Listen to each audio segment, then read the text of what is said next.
let's catch you up with some of the commemorations of the week of violence in July last year, which are haunting many who experienced the looting firsthand in KZN and Gauteng. They were directly impacted by the death and devastation. Mental health professionals encouraging those who are still experiencing trauma to seek help before the stress just builds on itself and gets worse. Newzroom Afrika's Karinda Jagmohan been on the ground looking at this. She joins us now. Karinda, good afternoon to you. Just watching on TV what was happening was traumatic.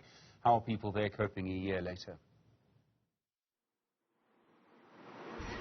Indeed, many people who we spoke to at a march that was underway in Durban today say that they still worry about a resurgence of violence. We spoke to one person who's from the Disabled People's Movement. He is blind, and he spoke about how he still fears hearing the sounds during those 8 days in July, and then going forward to say that even up till now he is unfamiliar with the additional stores that he has to go to because the ones close to him that he knew about, that he was familiar with, were looted.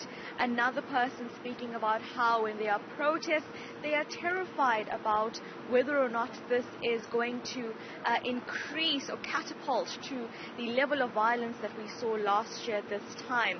So many people, indeed, Stephen, are still battling with that post-traumatic stress disorder. But I spoke to a mental health professional earlier today who said, well, it's okay to feel overwhelmed, especially considering the amount of pressure that South Africans have been going through. The July unrest only adding another layer on top of the financial stress, the worry about crime, among other issues that the country is steeped in. But then going on to say that if left untreated, this emotional stress could compound, and so one must ensure that they are taking care of their mental well-being, especially when we look at the current political and criminal atmosphere that South Africa has been plunged into over the past 3 years, along with the natural disasters we are seeing. But take a listen to what one clinical psychologist had to say to us earlier today.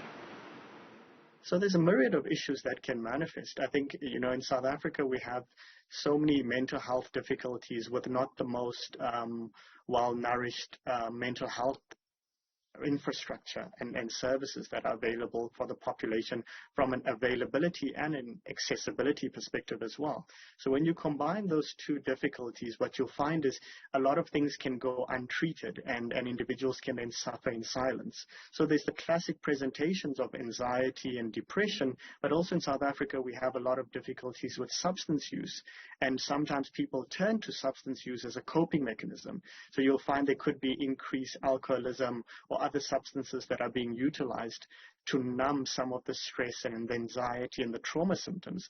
And classically speaking, also, we can anticipate that there could be some post-traumatic stress disorder symptoms as well, which could present with like intrusive thoughts and flashbacks and frequent nightmares revolving around it, or even avoidance of situations that trigger some sort of association to what happened during the unrest. So I think those are things to be on the lookout for, but also just how mental health ties in with physical health. You may find individuals struggling to sleep, or they're struggling with their appetite or other aspects of daily functioning because they're feeling some form of nerves or anxiety, particularly at this time of the year, which could be associated with memories of what happened during a period of immense uncertainty and unrest in the country. We don't have like a lot of accurate research on this particular incident and the sort of effects that it's had on the population on a long-term basis. But I think South Africa, as a context in general, we do carry quite a lot of trauma. We do carry quite a lot of social difficulties. We know how intense the inequality situation is in South Africa. We know how COVID-19 decimated the employment sector as well, and how many individuals suffered from a financial security perspective, job security perspective.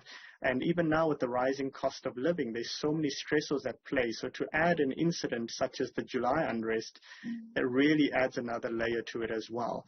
And I think in that context where we're already carrying so much trauma, so much tension, or so much stress, it really is an additional layer that needs to be given quite a lot of consideration to. Indeed, so there you hear from clinical psychologist Sikanda Kala about what has been happening over the past few years in South Africa, and how it's okay to feel emotionally overwhelmed, but to ensure that you're not you do not allow this to compound. He later on told us about various coping mechanisms, including calling free helplines that are available in South Africa, but also trying to find support systems to talk to people who've shared similar experiences that you have in order to repeatedly talk about the situation and normalize it so that you feel that you are not the only one being burdened by what you have experienced, including when you look back to see the type of visuals that those must have probably seen during those 8 days in July, the mass looting, the violence.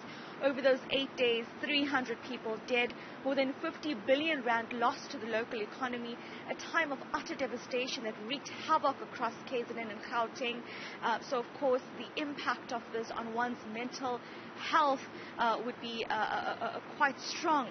And so the advice here is to ensure that you are taking care of yourself so as not to have the stress compound and then at the end of it feel that you are unable to then further cope with what is currently happening in the country, Stephen.